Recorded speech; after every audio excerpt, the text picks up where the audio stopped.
안녕하세요. 눈미의 눈탱입니다. 유튜브에 NFT 관련 많은 영상들이 있는데 뭔가 100% 이해가 되지 않는 느낌 있지 않으셨나요? 제가 올린 영상들이나 아니면 다른 NFT 관련 영상들의 댓글들을 보면은 공통적으로 나오는 질문들이 좀 있더라고요. 그래서 그런 것들을 보고 어떤 포인트들을 아시면은 조금 더 명쾌하게 이해할 수 있을까 고민해서 이번 영상을 만들게 되었습니다. 이 영상을 보시면은 조금은 모호했던 NFT에 대한 개념이 좀 더 뚜렷하고 명확하게 잡히실 것 같습니다. 그러면 시작을 해보겠습니다. 이번 영상의 순서는 첫 번째로 NFT를 이해하기 위해서는 블록체인이라는 거에 대해서 알고 가야 되는데요. 그래서 블록체인에 대해서 짧게 말씀을 드리고요. 두 번째로 NFT 구매는 소유권 구매다. 그리고 마지막으로는 소유권과 저작권에 대해서 말씀드리도록 하겠습니다. 첫 번째, 블록체인이라는 거는 일종의 소프트웨어 기술입니다. 어떤 기술이냐면은 각자가 블록을 들고 있어요. 근데 그 블록이 그림처럼 서로 이렇게 연결되어 있는 거죠. 예를 들어서 설명을 한번 해보겠습니다. 기본적으로 신분을 증명하는 거를 보면은 우리가 해외에서 입국 심사를 받을 때 여권을 보여주잖아요. 그 여권에는 나의 이름과 사진이 들어 있습니다. 그래서 입국 심사대 직원이 이름과 사진을 이렇게 비교를 해서 이 사람인지 아닌지 구분을 하게 되죠. 근데 이 여권은 대한민국 정부에서 발급을 해줍니다. 정부에서 보증을 해주는 거죠. 내가 누구누구다 이런 거를 정부에서 증명을 해주는 그런 방식입니다. 하지만 블록체인 기술을 활용하면은 신분 증명하는 방식이 좀 다릅니다. 이렇게 김씨, 박씨, 최씨, 허씨라는 사람이 있다고 했을 때 이 사람들이 기존의 방식으로 나를 증명하려면은 주민등록증이나 운전면허증 같은 정부에서 발급한 증명서를 보여줘야 되는데 그게 아니라 각자가 누군지 적혀있는 장부를 서로 갖고 있습니다. 그러면은 이 장부, 똑같은 장부를 서로 보기 때문에 이 사람이 김씨고 박씨고 최씨고 허씨인지 알 수 있게 되죠.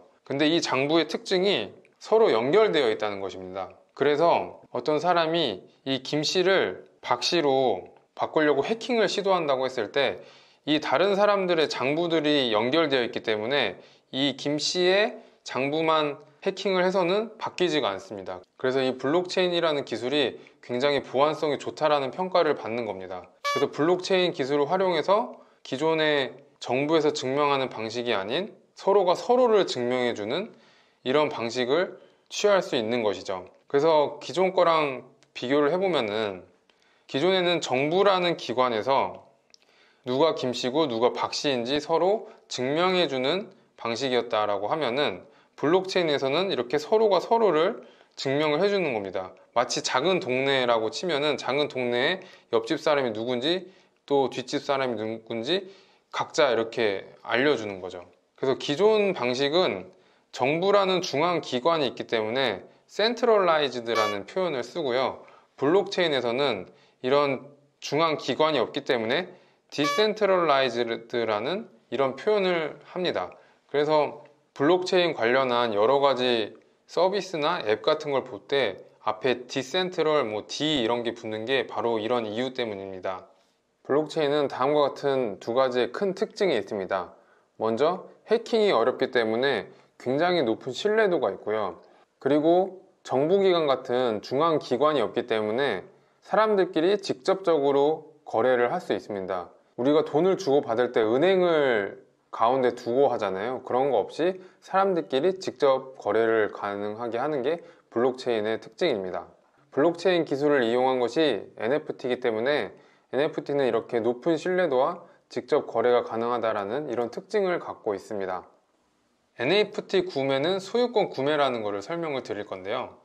먼저 일반적인 물건의 구매를 한번 생각을 해볼게요. 이런 펜을 산다고 생각했을 때 우리가 돈을 주면은 제가 이 펜을 가지고 오잖아요. 그래서 돈을 주면 물건을 받는 거죠. 그래서 이 물건을 갖고 이렇게 가게 됩니다. 근데 이런 물건 말고 우리가 실생활을 하면서 NFT처럼 소유권만 구매하는 경우가 있어요. 어떤 때일까요? 요즘에 굉장히 핫한 건데 바로 부동산입니다. 부동산 거래는 내가 이 집을 산다고 했을 때 집은 너무 크고 무겁고 어떻게 제가 물리적으로 들 수가 없잖아요. 그래서 부동산 거래를 한다는 거는 등기 권리증에 내 이름을 올린다는 겁니다.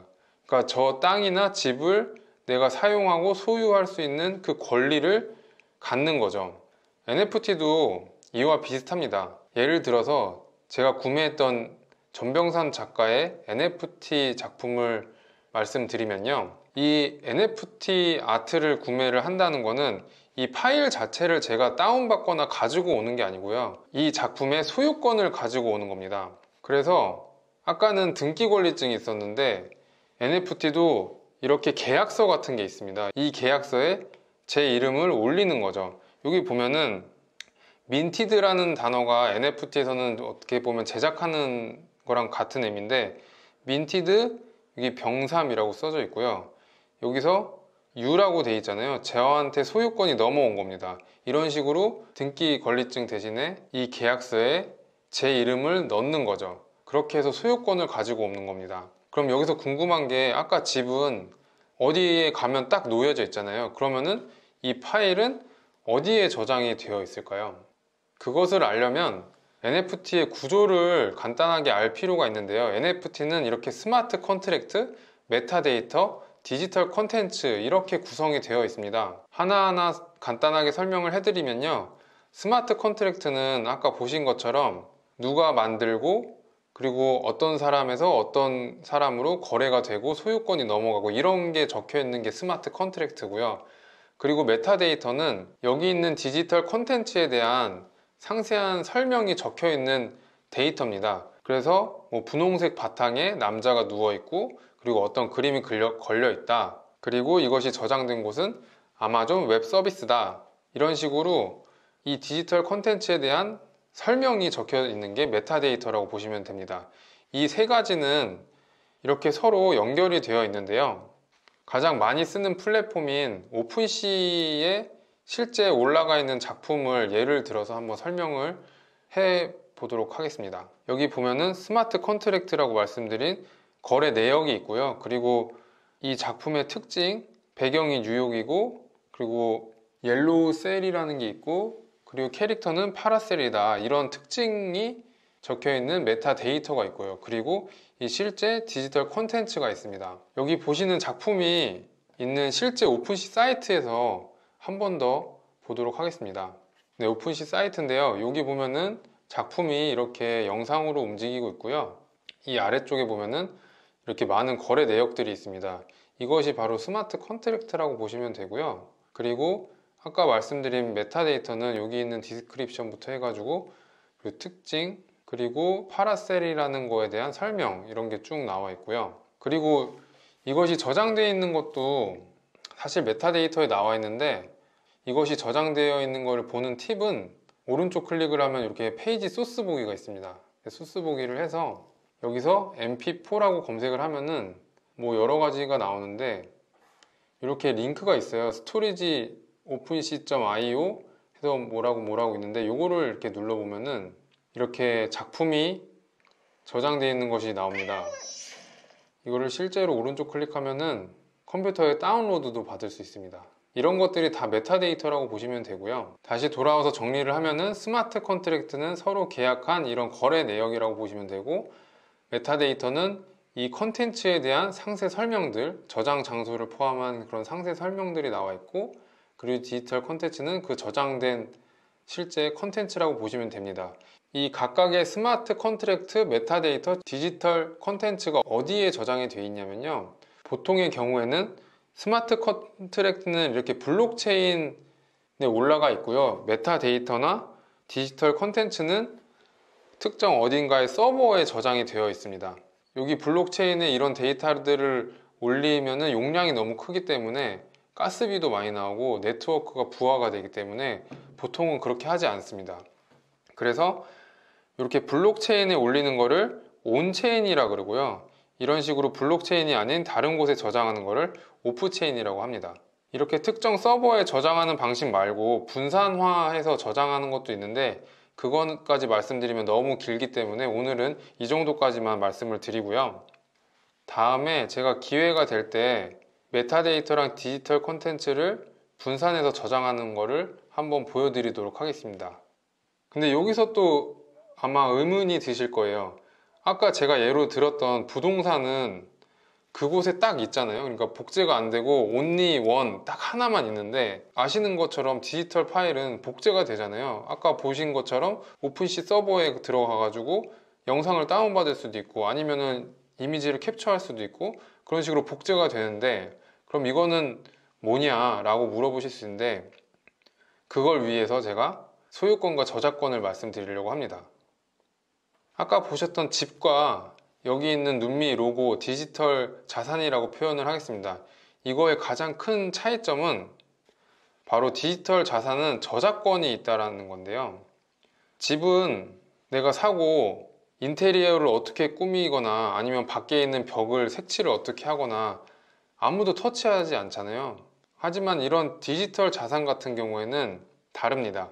예를 들어서 음악 같은 경우에 표절하게 되면 저작권 침해로 고소까지 당하잖아요. 그런 식으로 우리가 만드는 창작물에 대해서는 저작권이라는 것이 존재하게 됩니다. 그래서 이거를 복제하는 것 자체는 그렇게 큰 문제가 되지 않을 수 있어요. 하지만 이거를 복제해서 제가 어떻게 사용하느냐에 따라서 이게 굉장히 큰 문제가 될 수도 있는 것이죠. 우리가 영화를 불법 다운로드 받으면은 뭐 벌금 낸다던가 또 그런 안 좋은 일들이 있잖아요. 그래서 이런 이미지도 이런 식으로 티셔츠에 로고를 박아서 판다 했을 때 저작권 침해로 큰 돈을 배상해 줘야 된다던가 그런 골치 아픈 일들이 생길 수 있는 거죠. 근데 이렇게 흰 티에 제 로고 넣으니까 생각보다 산뜻하고 이쁜 것 같은데 한번 팔아봐야 될지 모르겠어요. 아무튼 그렇고요. 얼마 전에 제가 소개해드렸던 전병삼 작가의 스핀 시리즈 있잖아요. 그거는 NFT를 구매하면 그 작품을 활용해서 제2차 상업적으로 활용할 수 있는 권리를 주거든요. 그래서 그 프로젝트가 제가 재밌다고 느낀 부분입니다. 여기까지 제가 총 3가지에 대해서 말씀을 드렸는데, 간단하게 정리를 하면은 NFT는 블록체인 기술을 활용한 것이다. 그리고 NFT를 구매한다는 것은 그 파일 자체를 사는 게 아니라 특정한 소유권을 구매하는 것이다. 그 소유권에는 여러 가지 정보가 들어있다 라는 것이고요. 그리고 그 디지털 자산의 소유권을 가졌다고 해서 그것을 내가 활용할 수 있는 모든 저작권을 구매한 것은 아니다. 이렇게 정리를 할 수 있겠습니다. 그리고 마지막으로 모든 자산이라는 게 유명해지면 가격이 올라가잖아요. 예를 들어서 유재석이라는 연예인이 있다고 했을 때, 유재석이라는 연예인을 10명이 알았을 때, 1000명이 알았을 때, 10,000명이 알았을 때, 1000만이 알았을 때 얼마나 많은 사람들이 아느냐에 따라서 그 사람의 몸값이 정해지잖아요. 그런 것처럼 디지털 자산도 많은 사람들이 복사를 해서 가지고 있어도 그거에 대한 소유권은 단 하나이기 때문에 가치가 올라간다고 볼 수 있습니다. 이렇게 해서 제가 준비한 콘텐츠는 끝이고요. 이 영상을 보시고 추가적으로 궁금한 게 생기시면 주저하지 말고 댓글 달아주세요. 제가 또 열심히 공부해서 성심성의껏 댓글 달도록 하겠습니다. 구독과 좋아요 부탁드리고요. 시청해주셔서 감사합니다. 안녕.